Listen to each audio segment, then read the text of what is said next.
आज़ादी में अपने देश को आज़ादी करवाने में स्वामी दयानंद सरस्वती जी का भी हाथ था। जब अपने देश गुलामों से जूझ रही थी, अपने देश गोरा अंग्रेजों का अधीन था और अपने देशवासियों के ऊपर गोरा अंग्रेज अत्याचार कर रहा था, तो उस समय स्वामी दयानंद सरस्वती जी ने गांव-गांव में जा जाकर छोटी छोटी टुकड़ियाँ तैयार किया, क्रांतिकारी को तैयार किया, क्रांतिकारी के अंदर वीरता पैदा किया, चिंगारी भरा और गोरा अंग्रेजों को जड़ से ही ख़त्म करने के लिए गोरा अंग्रेजों के खिलाफ युद्ध को छेड़ा।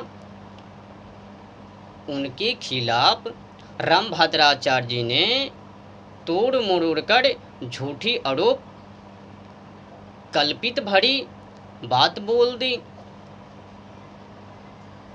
कि स्वामी दयानंद सरस्वती जी से बड़ी भूल हो गई, भूल को कर दी।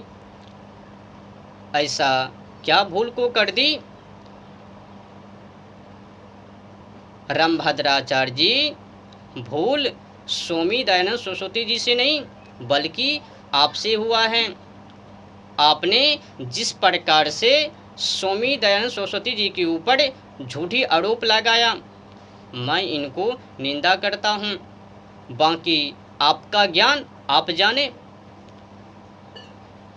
बड़े वीर के ऊपर झूठी मूठी तोड़ मरोड़ कर आरोप लगाना, कलंकित लगाना,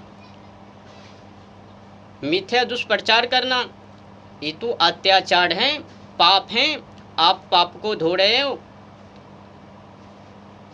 जिन्होंने वेदों की ओर वापस लौटो नारा दिया, उनके खिलाफ झूठी मूठी आरोप कि स्वामी दयानंद सरस्वती जी ने रामायण को, महाभारत को कल्पित कहा, वेदों में इनका जिक्र नहीं है, ऐसा कहा। भाई, ऐसा कुछ भी स्वामी दयानंद सरस्वती जी ने नहीं कहा। आपने झूठ बोला, सुनी सुनाई बातों को लेकर आपने कहा। आपको माफ़ी मांगनी चाहिए इस बात को लेकर। मैं आपका राजनीति को नहीं समझ रहा हूँ कि आखिर आप क्या करने के लिए चाहते हो। बड़े ही महान वीर विद्वान स्वामी दयानंद सरस्वती जी के ऊपर झूठी आरोप को लगाकर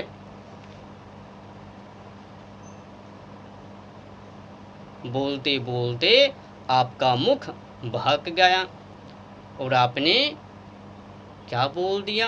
क्या आपने कभी सोचा विचारा हम किन के बारे में बोलने के लिए जा रहे हैं? ये वीर कोई छोटा नहीं है, बड़े ही महान हैं। अपने देश को आज़ादी दिलवाने में इनका अधिक हाथ है। बिना सोचे समझे वीर के ऊपर, विद्वान के ऊपर पहाड़, तब तो ये अत्याचार है। ऐसे में कोई भी संदेह कर सकता है कि आप चमकने के लिए ये सब कुछ ऐसा रंग भेद भरा है।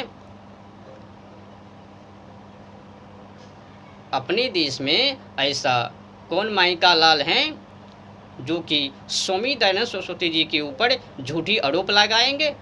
ऐसे